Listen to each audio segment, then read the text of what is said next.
কইছিলে তুমি? আজকে অনলাইনে খুঁজে পাইনি। আজকে কলেজে গিয়েছিলাম, সব ঘন্টাগুলো করে তামান্নাদের বাসায় গিয়েছিলাম। তামান্না আপু আজকে কলেজে গেছে? একসাথেই তো গেলাম। কিন্তু তামান্না আপু তো আজকে নাকি কলেজে যায়নি। তুমি কিভাবে জানো? না, ওনারে বলছিলাম যে তুমি কই, তোমার খবর নাই সারাদিন ধরে। চিন্তা হচ্ছিল, পরে বললো ভাইয়া আমি তো কলেজ যাইনি, সঠিক বলতে পারবো না। আসলে ও প্রাইভেট শেষ করে চলে আসছে, তবে কলেজে একসাথে গেছি। শিওর তো তুমি, তাই না? এমন ভাবে কেন বলতেছো? আমি কি বানাই বলতেছি? তামান্না হয়তো মজা করে তোমার সঙ্গে। ওরে আর একটা এসএমএস দিবা, তোমার সাথে আমি আর কথা বলবো না, আমার জেলাস ফিল হয়। জেলাস নাকি ভিন্ন কারণ সেটা আমি ভালো করেই জানি। আমার বন্ধুর সাথে তোমাকে অনেক মানাইছে, মাশাআল্লাহ। তুমি এই পিক কই পাইছো? পাই না কোথাও, তোমার বয়ফ্রেন্ড দিছে, মানে আমগো ভাবিরে দেখাইলো। এই হচ্ছে তোমার কলেজ।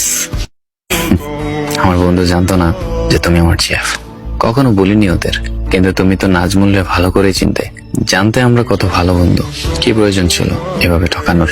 দেখো, একটু বোঝার চেষ্টা করো। তোমার বন্ধু সব সময় আমাকে মেসেজ দিত, সারাক্ষণ মেসেজ দিত। তখন ইমপ্রেস হয়ে গেছি আমি নিজেও জানি না। আমি আজকেই ওর সাথে যোগাযোগ বন্ধ করে দিব।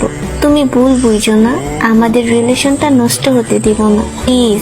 না রে বোন, তোর মতো বেইমান আর দ্বিতীয়বার আমার লাইফে আনবো না। আজকে নাজমুলরে সব খুলে বলবো। আর ওর এতটুকু জ্ঞান আছে যে ও ফ্রেন্ডশিপও বোঝে, রিলেশনশিপও বোঝে। আর তুমি বললে কি ও তোমাকে সারাক্ষণ মেসেজ দিত? আরে রোজিনা, আমি ভাত খাই। সজিনা হয় কোনো মাইয়ারের নিজ থেকে এসএমএস দেয়নি। 13 বছর আমি ওর সাথে আছি, তুমি আমার থেকে ওকে ভালো চিনবে না। মিথ্যা না বইলা বললেই পারস নাজমুলরে তুই পছন্দ করতি, আর ওরা তোর ভালো লাগতো। দেখো, এইবার ভুলটা ক্ষমা করে দাও, কথা দিচ্ছি কখনো আর এমন করব না, প্লিজ। জি না, আবার পালবো না।